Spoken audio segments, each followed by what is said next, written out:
Зима в Коми, похоже, передумала наступать так резко. В республике вернулись тепло и дожди.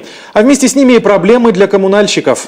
Сосульки, свисающие с крыш, уже потрепали нервы пешеходов. Не обошлось и без происшествий. Таисия Шляхтина пообщалась с сыктывкарцами.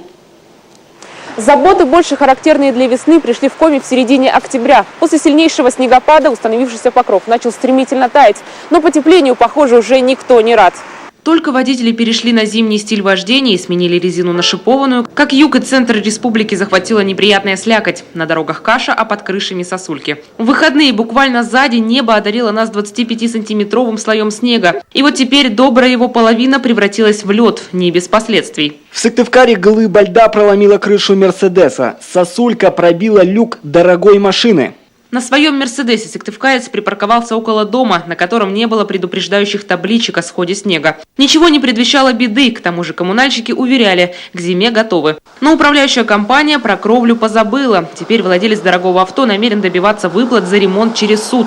Действительно, в Сыктывкаре чистят далеко не все крыши. На центральных улицах сосулек немного, а вот во дворах стоит быть повнимательней. Сосульки, конечно, нужно убирать. Не опасно, как раз на Октябрьском проспекте. Ограждать пути вокруг дома и убирать. Работники, конечно, должны это делать.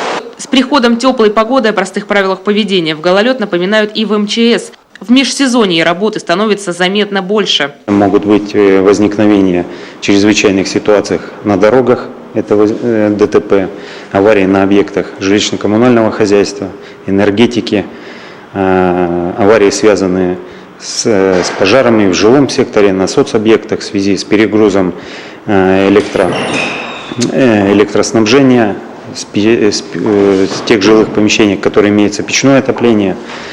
Также у нас в связи с понижением температуры сейчас возможно образование льда. День жестянщика, как водится, жители Коми отметили ударно. Помимо нескольких десятков аварий, первые зимние деньки запомнятся многокилометровыми пробками и нечищенными улицами. Легковушки буквально улетали в кюветы, большегрузы карабкались в гору. Только в районе Язеля на подъем не могли въехать 5 фур. Сейчас на дорогах тоже не все спокойно. Я видела много аварий, потому что я живу в Нижнем Чове. Там на трассе вообще кошмар, что творится, особенно где населенный пункт. А так видите сами, что ходить. Очень тяжело. Очень тяжело. Еще грейдеры проходят, такие кучи оставляют. Ой, скользко. Это ужасно, особенно во дворах, уже не говоря о центральных улицах. А во дворах так вообще кошмар.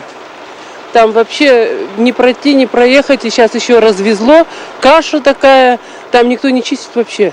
Синоптики говорят, неустойчивая погода продержится как минимум неделю. Днем тепло, а ночью снова ниже нулевой отметки. Так что тем, кто еще не переобул железного коня, все же не стоит затягивать. Да и самим про скользкую обувь лучше позабыть. Таисия Шляхтина, Алексей Прошуков, телеканал Юрган, Сыктывкар.